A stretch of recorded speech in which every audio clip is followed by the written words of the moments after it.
Seja bem-vindo a Lagoinha Canoas, lugar de novas histórias. Nesse momento, você vai ter a oportunidade de assistir uma mensagem que, sem a menor sombra de dúvidas, vai fazer total diferença na tua vida. Com certeza você vai ver algo poderoso da parte de Deus a partir dessa mensagem. A minha oração é que você gere expectativas no teu coração para tudo aquilo que Deus, sem dúvida, vai liberar sobre você nessa hora, no nome de Jesus. Amém, meus irmãos? Sejam muito bem-vindos à casa do Pai de vocês. Estão preparados para ouvir a palavra de Jesus? E que bom que são as palavras dele, porque se fossem as minhas palavras, tadinho de você, coitado, você estava ferrado. Mas que bom que é o Espírito Santo de Deus, e que assim seja. Amém?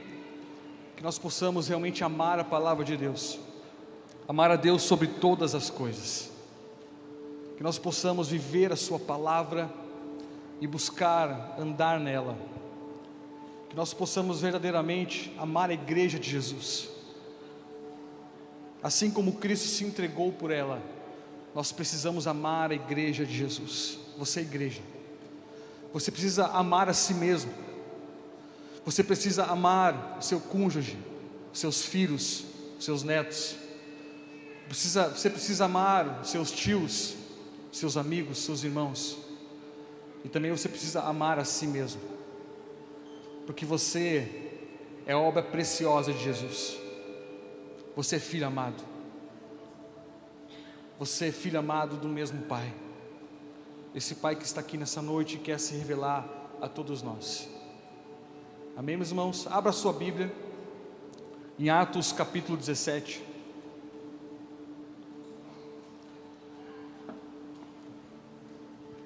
Versículo 16 em diante.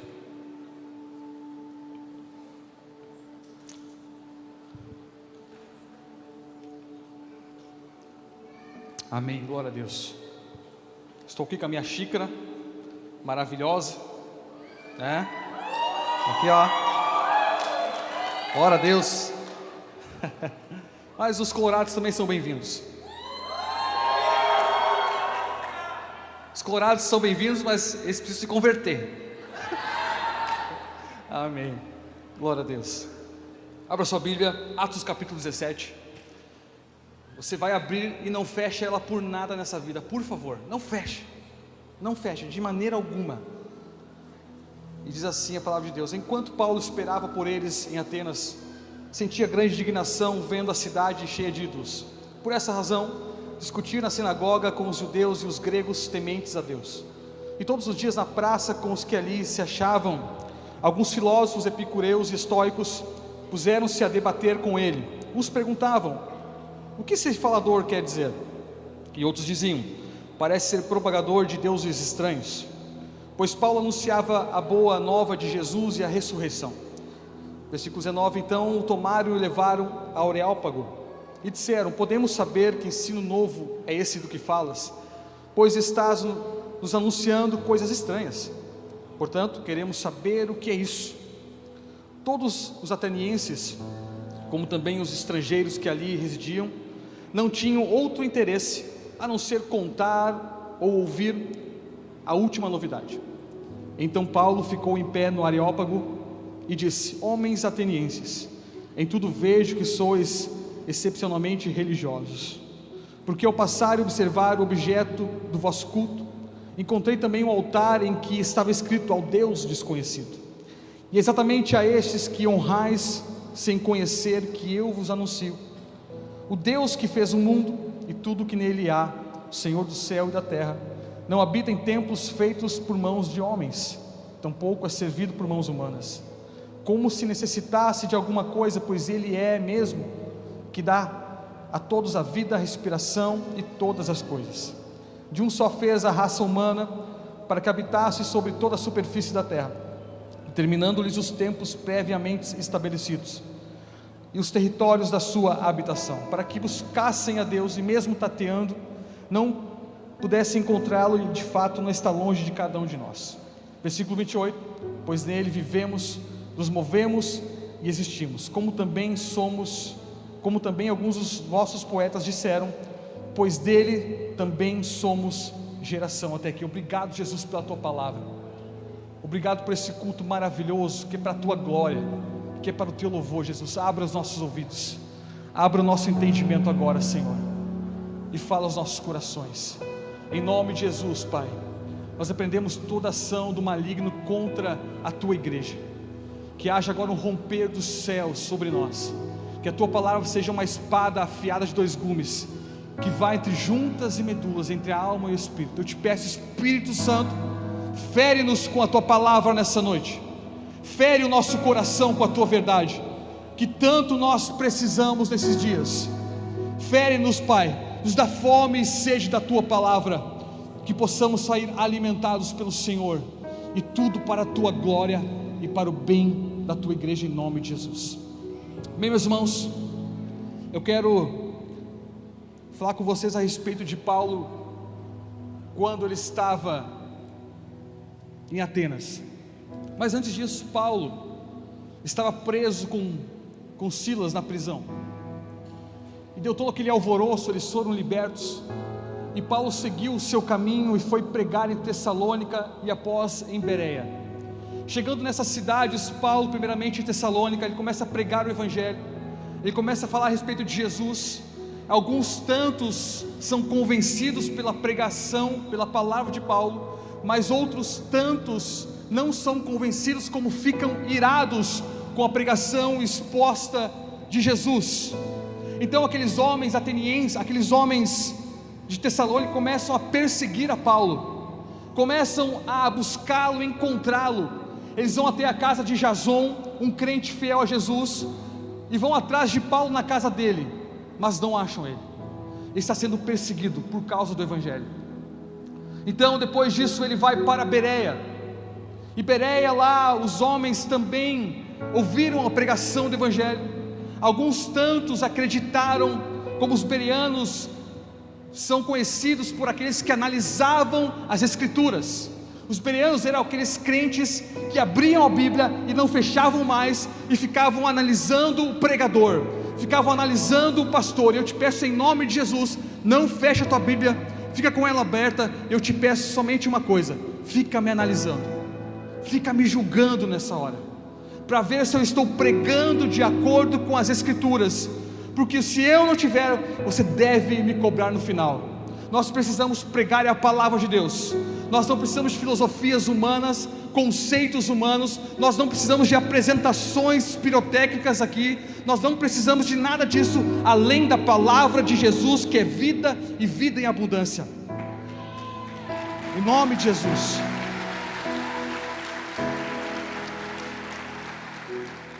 Chegaram na casa de Jason, e aqueles homens estavam loucos com Paulo, com os crentes daquele tempo. E eles falaram: os homens que têm agitado o mundo inteiro chegaram aqui também. Esses homens que têm percorrido as cidades pregando o Evangelho de Jesus chegaram aqui. Eles estavam enlouquecidos. Meus irmãos, se a igreja não está agitando a cidade, ela está com um problema. Se a nossa igreja não agitar a cidade inteira, nós estamos com algum problema. Nós precisamos incomodar o inferno, não as pessoas. Nós precisamos, o inferno tem que saber que aqui tem uma igreja que manda nessa cidade. Jesus é o dono da cidade, e ninguém tem a chave dessa cidade além de Jesus. Os homens que agitavam o mundo inteiro chegaram aqui, e que assim as pessoas possam dizer ao nosso respeito: os homens que têm agitado o mundo também estão aqui em Canoas e têm agitado essa cidade. Nós não estamos aqui para incomodar crente não, igreja não, mas é para incomodar o inferno. O inferno precisa ser saqueado.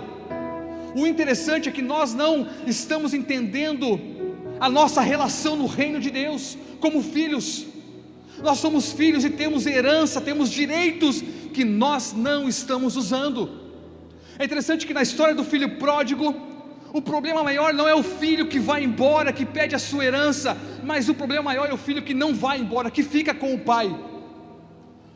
Ele está com o pai, mas ele não desfruta da herança que ele tem. Hoje nós encontramos muitos filhos que não estão desfrutando da sua herança com o pai. Nós encontramos muitos filhos que são filhos, mas não estão indo até os acessos que Deus quer se revelar a eles. Nós precisamos ter uma atitude, uma consciência de filhos amados do Senhor. Nós não somos pouca coisa não, nós somos filhos de um mesmo Pai, e nós temos autoridade no seu nome. É interessante que Mateus capítulo 18, versículo 11 diz: porque o Filho do Homem veio para salvar o que tinha se perdido. O Filho do Homem veio salvar o que tinha se perdido. A palavra de Deus não diz que Jesus veio para salvar alguns perdidos ou o perdido, mas aquilo que tinha se perdido. Ou seja, Deus não quer somente nos salvar, mas Ele quer resgatar o nosso relacionamento com Ele. Não basta apenas nós voltarmos para a casa do Pai, nós precisamos desfrutar daquilo que foi perdido, que é o relacionamento íntimo e profundo com Deus. No jardim do Éden, Adão tinha um relacionamento perfeito com Deus, ele jogou isso fora. Mas agora Jesus, como Paulo diz, o perfeito Adão, ele resgata esse relacionamento com Deus. Enquanto Adão trocou Deus pelo pecado, Jesus inverteu essa substituição. Ele troca os pecados do mundo inteiro por Ele mesmo. É interessante que Deus, a palavra de Deus diz que Deus agradou um moelo na cruz. Sabe por quê, irmão? Deus não se tornou pecador, Jesus não se tornou pecador, melhor dizendo. Ele não se tornou pecador na cruz, mas a palavra de Deus diz que Ele se tornou pecado por nós. E é por esse motivo que a Bíblia diz que a Deus agradou o moelo, o pecado, e não Jesus. Ele se fez pecado por nós, e por isso a Deus agradou o moelo na cruz do Calvário. Todo o pecado, toda a escrita de dívida que era contra nós foi derrotada de uma vez por todas na cruz do Calvário. Sabe o que nós precisamos nesses dias? Nós precisamos entender a nossa consciência de filhos amados de Deus, em que temos autoridade nele. Estou aqui nessa noite, sabe para quê, meu irmão? Eu quero te convencer de uma vez por todas a você não se tornar um evangélico. Eu estou aqui para te convencer a não se tornar um evangélico, mas um filho amado de Deus. Nós não precisamos de um terrivelmente evangélico, nós precisamos de um fielmente filho de Deus. Nós não precisamos de um crente terrível, um terrivelmente evangélico, mas nós precisamos de um fiel filho ao mesmo Pai. É disso que nós precisamos. A autoridade está em nós, e nós não estamos usando essa autoridade de fato, meus irmãos. Nós não estamos provocando os sinais, as maravilhas de Deus. Ele está fazendo. Esse dia o Espírito Santo falava fortemente comigo.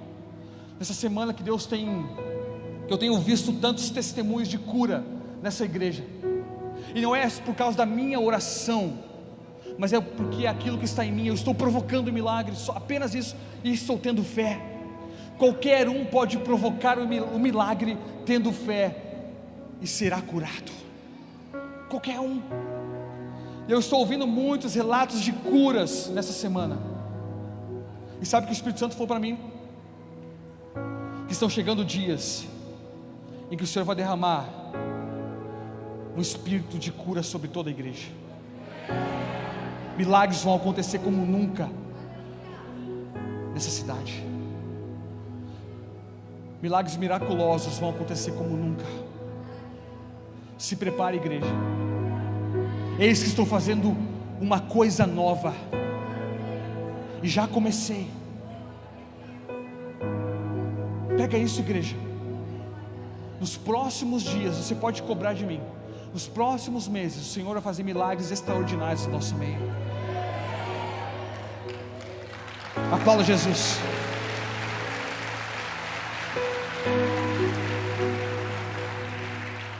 Paulo está em Bereia, agora ele foge.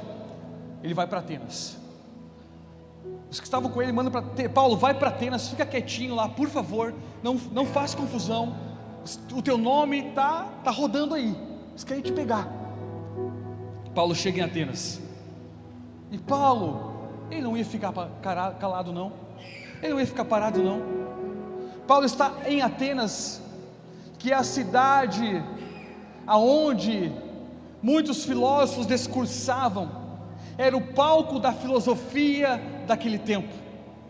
Atenas, terra de Aristóteles, de Sócrates, de Platão, em que eles eram extremamente inteligentes, cultos, e adoravam a filosofia grega, adoravam filosofar sobre as coisas do mundo, e também era um povo extremamente religioso.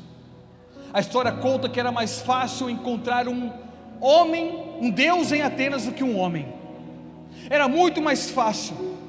E a Bíblia conta que Paulo entrou na cidade, e tudo que ele olha, ele enxerga somente deuses, esculturas de deuses para todo lado. E é por isso que a história conta que é mais fácil encontrar um Deus do que um homem em Atenas, porque lá tinha muitos altares levantados para vários deuses. Era um povo extremamente religioso.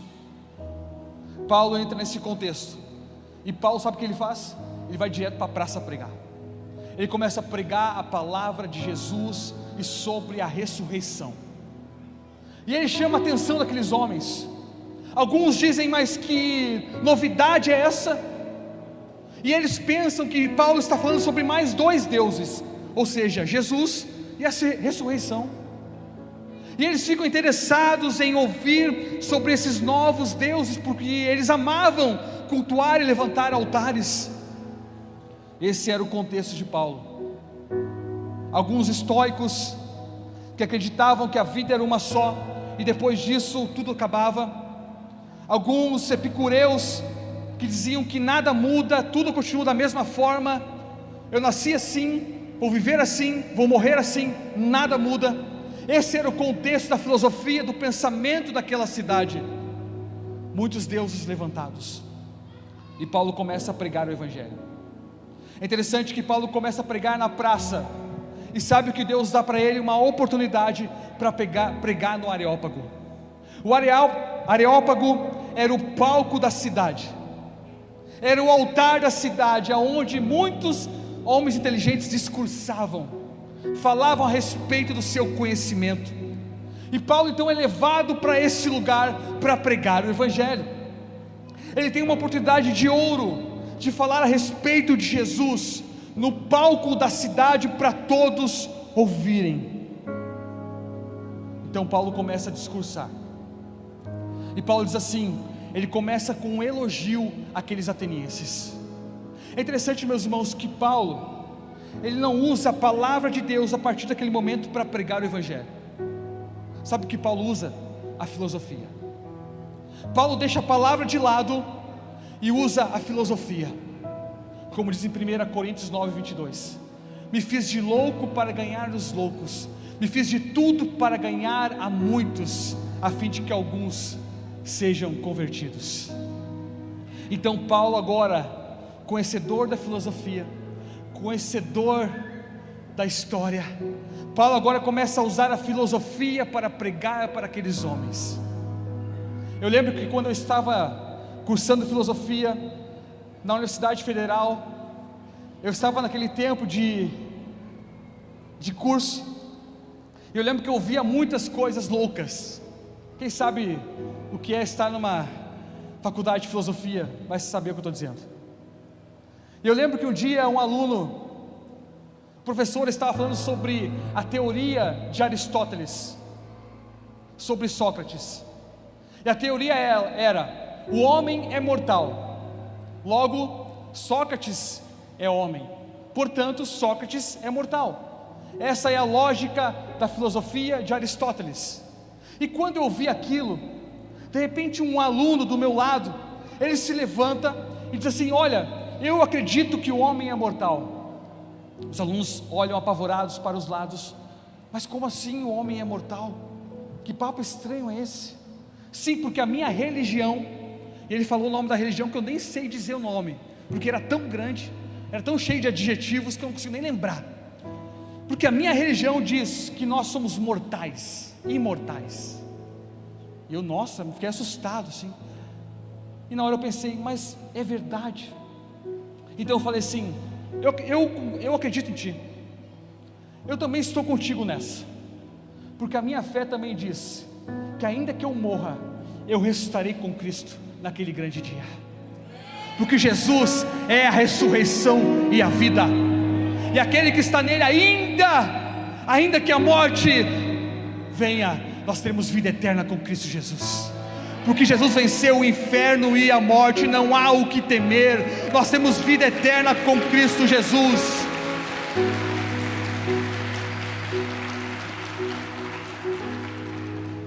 Então aqueles homens politeístas, que acreditavam em vários deuses, estavam lá, essa era a cena. Paulo está caminhando, quando de repente ele vê um altar erguido, e diante daquele altar está escrito assim: ao Deus desconhecido. A história extra-bíblica conta que naquele tempo houve uma grande peste em Atenas, e eles começaram a adorar os seus deuses e nada adiantava, levantavam o altar, faziam sacrifícios e nada funcionava. Então eles pensaram: tem algum Deus em Atenas que nós não estamos adorando. Então eles pegaram uma ovelha, largaram no campo e disseram: aonde essa ovelha parar, ali nós levantaremos um altar a esse Deus. E é claro que uma hora a ovelha ia parar, ela ia cansar e ia parar, e a ovelha parou, e de repente eles levantaram um altar e colocaram assim: ao Deus desconhecido. E não é, meus irmãos, que quando eles fizeram isso, a peste passou, a peste terminou. Então Paulo olha aquele altar escrito ao Deus desconhecido e fala assim, de forma filosófica, ele, entendendo a filosofia daqueles homens, a religiosidade daqueles homens, ele usa agora a estratégia de pregar o evangelho a partir daquilo que eles acreditavam. Ele diz assim: eu venho em nome daquele Deus desconhecido, e aquele Deus desconhecido fez o mundo e tudo o que nele há. Aquele Deus desconhecido não habita em templos feitos por mãos de homens, porque Ele é Espírito. Deus é o Criador de todas as coisas, é Ele que dá a vida, a respiração e todas as coisas. Paulo usa a estratégia para falar sobre Deus através daquilo que eles acreditavam na sua filosofia. Então eles começam a descrever quem é Deus, ao Deus desconhecido que criou todas as coisas. O nosso Deus não é simplesmente um Deus qualquer, mas Ele é o Deus único e verdadeiro, é o Deus que criou todas as coisas, com a sua palavra, com o poder da sua palavra. Ele disse: haja luz, e houve luz, e tudo se formou. Mas é claro que agora existem muitas teorias da criação, a teoria da evolução que é pregada nas escolas, que tudo foi evoluído a partir do nada, de uma ameba, tudo veio a se formar, a se evoluir e continua evoluindo. Eles falam da teoria do Big Bang, que a partir de uma explosão tudo veio a se construir. Mas uma explosão, o que causa uma explosão, meus irmãos? Destruição, um caos. Mas segundo a sua teoria da evolução, a explosão do Big Bang, em vez de causar uma destruição, causou uma construção. Em vez de causar o caos, causou o cosmos. E isso é impressionante, meus irmãos, porque é isso que é pregado para as nossas crianças na escola. Mas nós precisamos ter um entendimento e falar da linguagem deles com eles. E sabe qual é a linguagem que Deus me deu, a estratégia para falar a respeito disso? Há um tempo atrás, Deus falou comigo claramente: usa a estratégia deles para pregar o evangelho.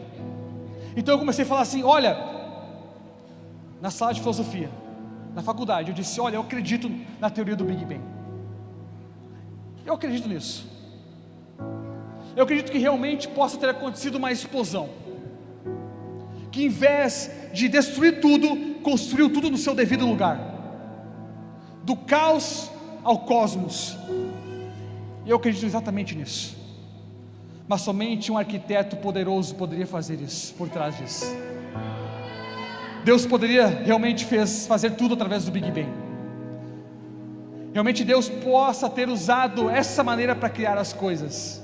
Aí tudo faz sentido, aí realmente faz sentido para nós, porque Deus pode sim, através de uma explosão, em vez de destruir tudo, botar tudo no seu devido lugar.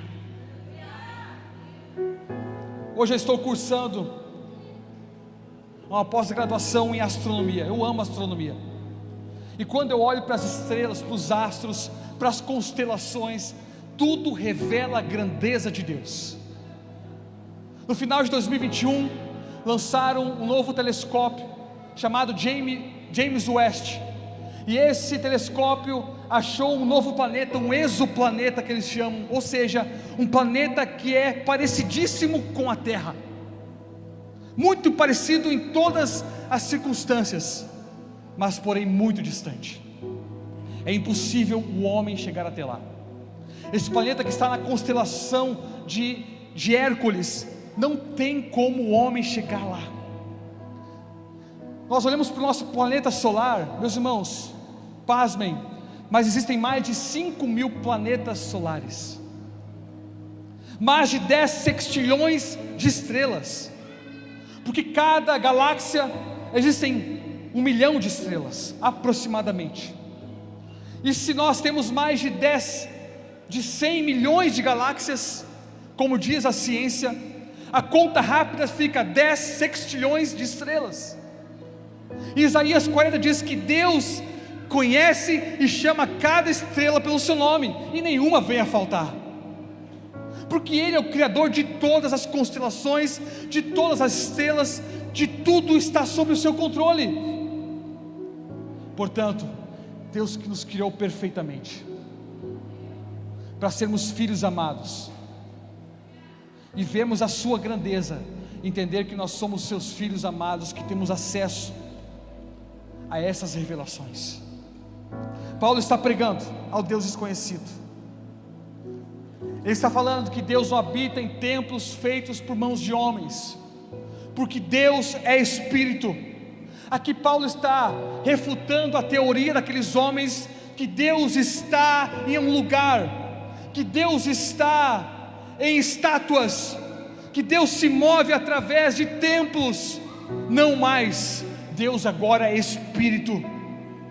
É interessante que quando Salomão construiu o templo do Senhor no Velho Testamento, e Deus pediu para construir, ele constrói tudo perfeitamente conforme Deus pediu. Quando ele termina de construir o templo, ele ora ao Senhor, ele faz uma oração poderosa, e ele diz coisas poderosas a respeito de Deus. E a Bíblia conta que quando Salomão terminou de orar, a glória do Senhor encheu o templo. Os homens ficaram extasiados com aquela cena. A glória do Senhor encheu o templo. Os homens se ajoelhavam no chão, apavorados com o que eles estavam vendo, a maravilha de Deus. Mas agora no Novo Testamento, na Nova Aliança, Deus não habita mais em templos feitos por mãos de homens. Sabe onde é que Deus habita? Deus é Espírito, está dentro de cada um de nós. E Ele fala então: fluam, do seu interior fluirão rios de águas vivas. O Espírito Santo, Ele mora em cada um de nós. Essa é a morada de Deus hoje. Essa é a morada do Deus Altíssimo. Ele não habita mais em templos feitos por mãos de homens. Deus não está nessas paredes pretas aqui não, irmão. Deus não está nas cadeiras não. Deus, esse púlpito não é santo não. A palavra que é santa. É nós que temos que nos santificar para subir aqui. E não, esse lugar aqui é santo, é diferente não. Mas nós precisamos estar santificados e preparados para subir aqui, para proclamar a verdade de Deus. Não é o lugar que é santo, não é o serviço que é santo. Nós precisamos do poder do alto, para que as pessoas possam ver a glória da majestade em Cristo Jesus. Ele continua dizendo: e esse Deus lhe dá a vida, a respiração e todas as coisas. Meus irmãos, Deus é o autor da vida. Deus, Ele é autor do oxigênio. E se nós estamos aqui hoje é porque nós respiramos esse oxigênio criado por Deus.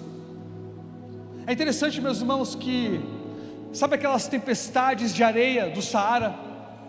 Você deve ter visto isso em filmes alguma vez, aquelas tempestades terríveis. Pois bem, a ciência conta que essas tempestades todo ano acontecem, a todo momento, e essas tempestades atravessam o Oceano Atlântico e desembocam na Mata Atlântica, desembocam na nossa Amazônia, e por ano são mais de 27 milhões de toneladas que vão através do ar e desembocam na nossa Mata Atlântica.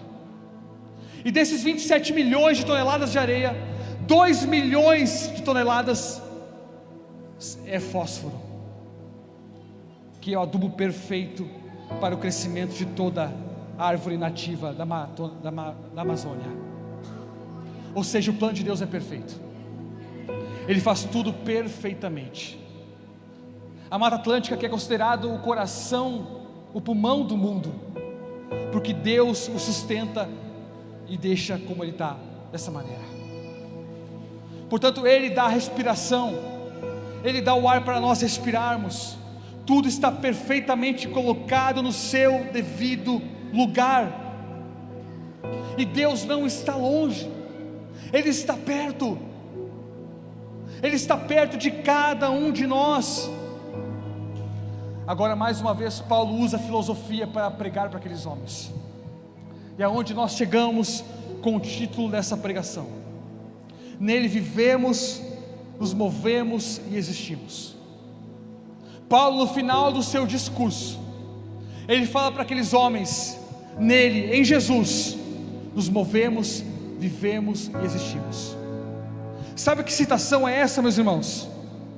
É uma citação filosófica de Epimênides a Zeus. Epimênides citou essa frase para descrever Zeus: nele vivemos, nos movemos e existimos. Agora Paulo, ele prega essa frase filosófica, ele adapta aquilo que Cristo Jesus é para nós. Nele nós vivemos, nos movemos e existimos. Deus é quem nos dá o sustento para todas as coisas, Ele é a nossa vida, Ele é o nosso propósito, é tudo através de Jesus Cristo. Nele nós vivemos, nos movemos e existimos. Meus irmãos, tudo revela a glória de Jesus, tudo revela quem Jesus é. Aplauda Jesus essa noite, meu irmão.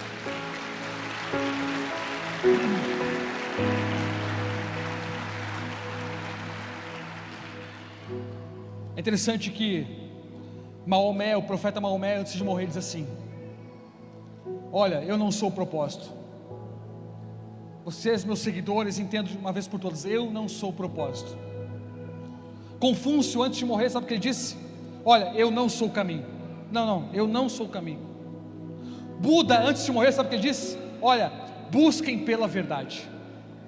Esses homens que eram considerados quase deuses do seu tempo, negaram quem eles achavam que ele era. Mas agora Jesus Cristo, sabe o que ele diz? Olha, enquanto Buda disse que ele não é o caminho, enquanto Maomé disse que ele não é o propósito, enquanto Confúcio disse que ele não é a verdade, Jesus disse: eu sou o caminho, a verdade e a vida. Ninguém vai ao Pai a não ser por mim. Ninguém vai ao Pai a não ser por mim. Tudo é através de Jesus Cristo, tudo através do seu sangue precioso carmesim. Meus irmãos, Paulo estava em Atenas, no areópago da sua vida. Você tem um areópago na sua vida. Você tem um lugar aonde você pode discursar, aonde você pode lutar, aonde você pode pregar o Evangelho. Você sabe qual é o seu areópago.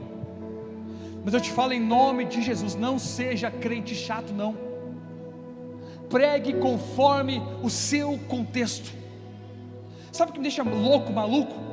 É quando um crente é julgado pelas suas tatuagens, pelo seu cabelo, pela sua vestimenta. Eu fico enlouquecido com isso, sabe por quê? Porque Jesus não analisa nada disso, mas nós julgamos.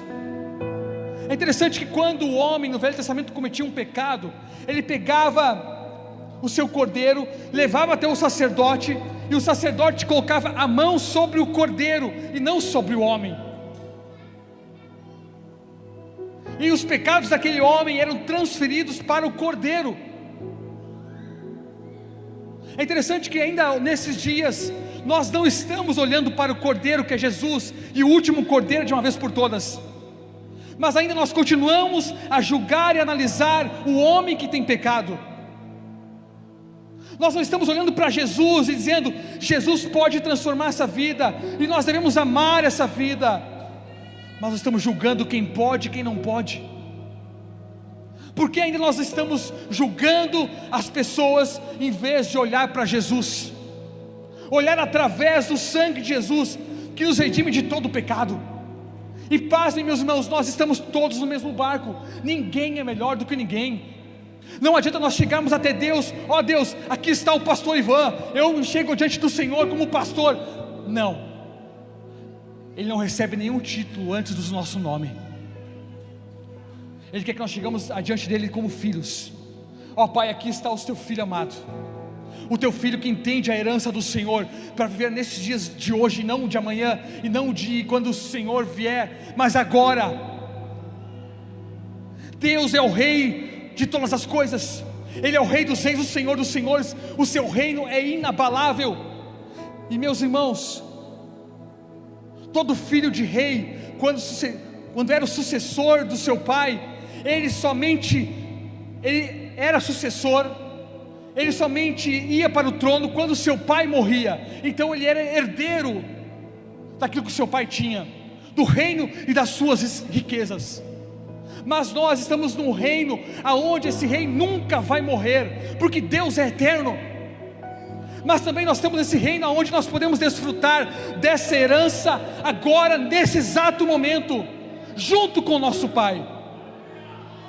A palavra de Deus diz que nós governaremos o mundo nas regiões celestiais juntamente com Cristo Jesus. Portanto, a herança está conosco, a herança está à nossa disposição. É nós que não estamos usando dessa autoridade, é nós que estamos apáticos como igreja. E é por isso que eu creio exatamente nisso, e por isso que Deus tem feito milagres e mais milagres, e vai continuar fazendo, porque eu estou desfrutando da herança de Jesus que deixou para mim. Eu não estou chegando a Jesus como pastor, não. Aqui está o pastor Ivan, tem que ser curado em nome de Jesus. Não, aqui está o Filho de Deus, seja curado em nome de Jesus. É interessante que quando Pedro e João chegaram na porta do templo, na porta chamada Formosa, tinha um aleijado na porta pedindo esmolas. Pelo amor de Deus, meus irmãos, fica atento comigo aqui. Aquele homem está pedindo esmolas na porta do templo. Pedro chega lá, e aquele homem pede dinheiro para ele. Você não tem dinheiro para nos dar aqui? Sabe o que Pedro diz? Olha, eu não tenho dinheiro algum para te dar, mas eu tenho algo muito melhor, muito superior. Olha para nós. Sabe o que Pedro diz? Ele diz assim: não olha para Jesus, não cura em nome de Jesus, mas assim: olha para nós, olhe para nós.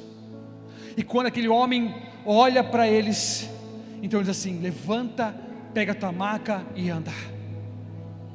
E assim aconteceu. Meus irmãos, a autoridade está em nós. Nós temos uma herança e não estamos desfrutando dela.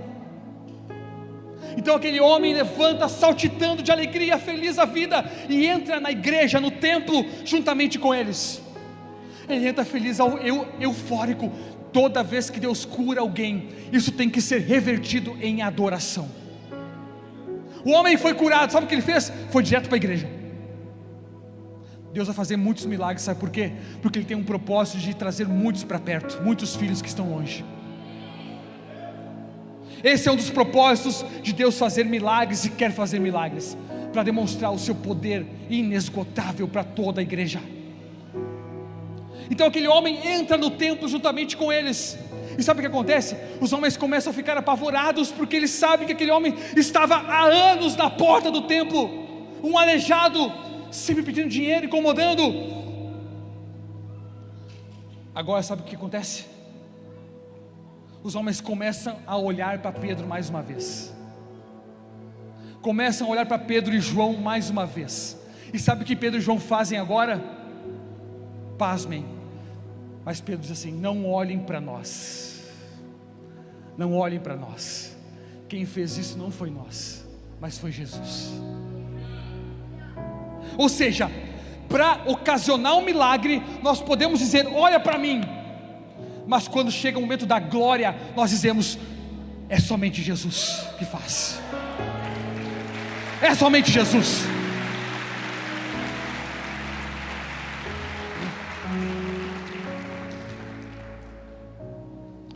Quarta-feira passada, quem estava aqui lembra, o Espírito Santo mandou orar por curas, e daqui desse altar eu disse: coloque a mão na sua enfermidade.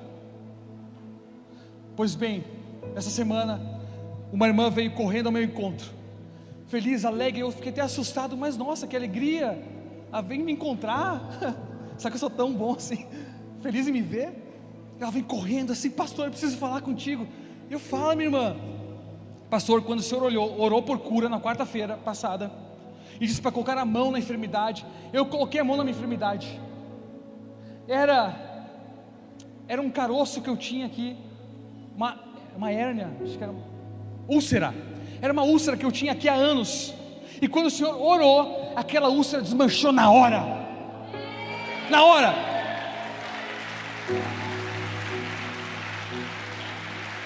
Olhem para Jesus. Olhem para Jesus, é Ele que faz.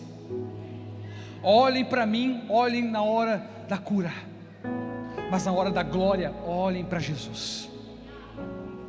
A glória é somente dele. Deus tem feito muitos milagres aqui. Nessa quarta-feira agora, eu estava de tarde aqui na igreja, uma irmã veio aqui, estava com o ombro dolorido, caiu de bicicleta, você nem mexeu o ombro. Vamos orar. Nós oramos. Quando ela se levantou, ela disse: pastor, eu estou curada, eu não sinto mais nada, eu não podia nem mexer meu braço, mas estou totalmente curada.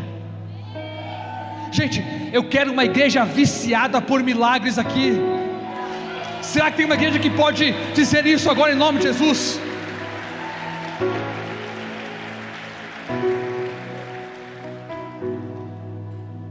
Deus quer fazer. Deus quer fazer. Meus irmãos, orem no GC. Orem por cura no GC, e vocês verão a glória de Deus. Eu estou dizendo, nos próximos dias, nos próximos meses, um mar de cura e de milagres está chegando sobre essa igreja. As pessoas vão vir por causa dos milagres, mas quando elas vierem por causa dos milagres, nós diremos assim: olhe para Jesus, Ele é o autor dos milagres, Ele é o Deus Todo-Poderoso. Aleluia, aplauda Jesus.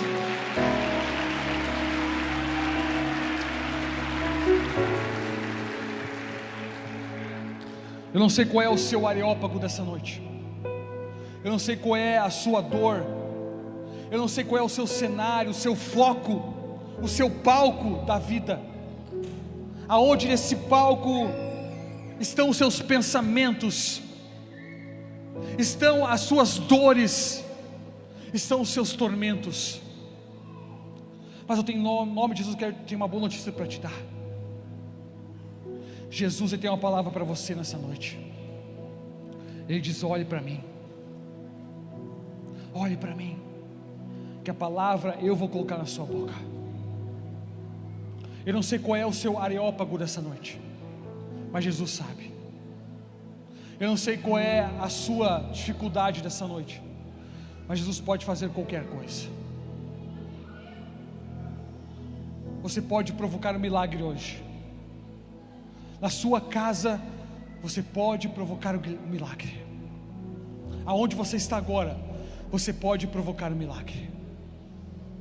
Assim como Jacó não largou o anjo até que ele fosse abençoado, você não pode desistir por nada até que chegue a sua vez. seja persistente pela glória de Deus. Sabe o que aconteceu quando Paulo discursou essa palavra em Atenas?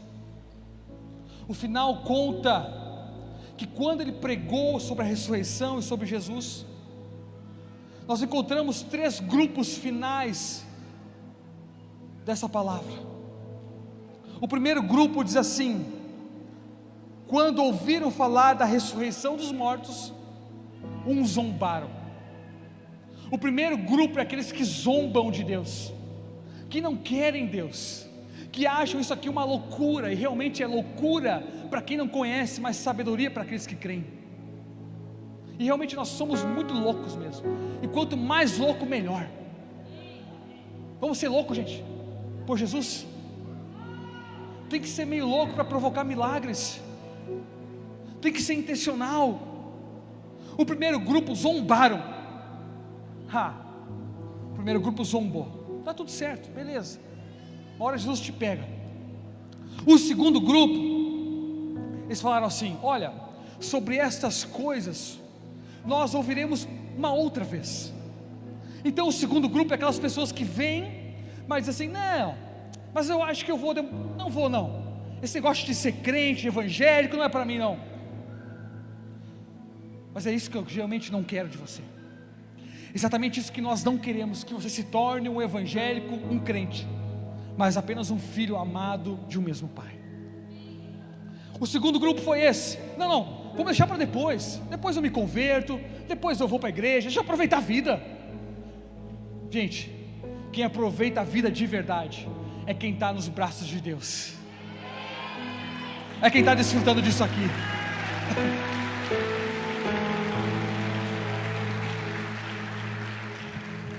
Uma vez nós estamos pregando o evangelho no centro de Porto Alegre, os moradores em situação de rua, e de repente um homem, ele disse: não, eu quero ir para um centro de recuperação. Então tá, vamos. Aquele homem de repente olha para nós e diz assim: ó, mas como é que eu vou deixar tudo que eu tenho? Sabe o que ele tinha? Um carrinho de supermercado, cheio de papelão, cheio de garrafa e algumas roupas. Mas como é que eu vou deixar tudo que eu tenho, as minhas coisas? Gente, você não pode deixar para amanhã. Você não tem nada sem Jesus. Você pode ser rico, eu não te conheço, você pode ter muito dinheiro, mas não deixe para depois, porque a verdadeira riqueza está em Cristo Jesus,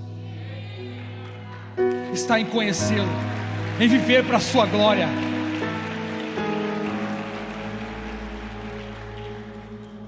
Agora o terceiro grupo, esse aqui é maravilhoso. O terceiro grupo foram aqueles crentes loucos, doidos como você aqui hoje, que ouviram a pregação do evangelho, ouviram sobre Jesus, sobre a ressurreição dos mortos, e acreditaram, e falaram: eu quero esse negócio aí, não, se é isso aí mesmo, eu quero experimentar. E sabe o que aconteceu? Um grupo de mais de 30 pessoas se converteram, e ficaram enlouquecidos pelo evangelho. E dali daqueles 30 saiu um pastor chamado Dionísio, que depois disso foi o pastor de Atenas. Tem hoje pessoas que estão entregando a sua vida para Jesus, que em breve também serão pastores, serão profetas, serão co-herdeiros de Deus. Nessa noite Deus tem chamado algumas pessoas aqui para o seu Areópago, para pregar o evangelho. Qual é o seu contexto da sua vida? Não se preocupe em abrir a Bíblia no meio da sua empresa, não. Seja você a Bíblia dessas pessoas, seja você a palavra que elas precisam, seja você o caminho que aponta para Cristo Jesus, de uma forma amável, de uma forma tranquila. Você não está aqui para fazer evangélicos, você está aqui para tornar filhos de Deus. Eu também falo para aqueles que são filhos, mas estão distantes, estão longe. Mas eu tenho uma boa notícia para te dar: filho que está longe, está distante. uma vez filho, jamais você vai deixar de ser filho. Você pode correr para muitos lugares, para várias coisas, mas você continua sendo filho do mesmo pai. E sabe o que o pai está fazendo? De braços abertos, te esperando sempre. E hoje chegou o seu dia de voltar para sentar na mesa de Jesus. Eu quero te convidar a se colocar de pé nessa noite, meu irmão.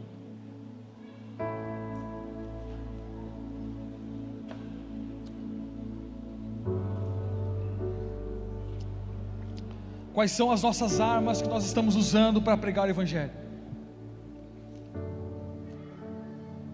Talvez você tenha usado estratégias que não estão dando certo, mas busque no Espírito Santo uma direção. A palavra de Deus diz que é Deus que coloca a palavra na nossa boca. Apenas abra a sua boca e fale. Talvez nós estamos procurando um lugar para encontrar leite e mel, assim como Moisés. Ele procurou um lugar onde a promessa era que haveria leite e mel, mas chegou lá, não tinha leite e mel. Sabe o que Provérbios diz? Que debaixo da sua língua destilam leite e mel. Ou seja, aquilo que você procura não está em lugares, não está em situações, mas está em você mesmo. Debaixo da sua língua destilam leite e mel. A promessa está em você. Você é filho, você é herdeiro. Use da sua herança agora, nesse momento. Comece a declarar palavras através da autoridade que nós temos em Jesus. Ele nos deu essa autoridade. Morte e a vida estão no poder da língua. Provérbios capítulo 18, versículo 21. Morte e a vida estão no poder da língua. Ou seja, aquilo que Jesus fez na cruz, nós podemos nos apropriar e tomar posse e declarar aquilo que nós precisamos. É hoje. Jesus quer fazer hoje na sua vida, não amanhã, mas é hoje. Use as ferramentas que Deus tem nos dado de forma estratégica. Se for a filosofia, use a filosofia. Se for dando aula na universidade, que seja você o professor mais excelente do reino de Deus. Se for no hospital, seja o médico, a enfermeira mais poderosa desse reino.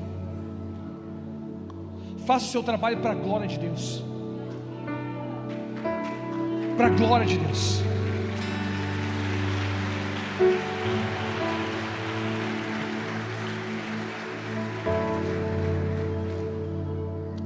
Feche seus olhos. Obrigado, Jesus, pela sua palavra nessa noite. Obrigado pelo que o Senhor fez e está fazendo ainda. Eu te peço agora, Espírito Santo, uma porção do teu poder sobre nós. Enquanto nós cantamos e adoramos, eu te peço, Espírito Santo, vai tocando agora nessa vida, vai tocando agora nesse filho. Enquanto nós oramos, adoramos, eu te peço, Espírito Santo de Deus, toca. Toca.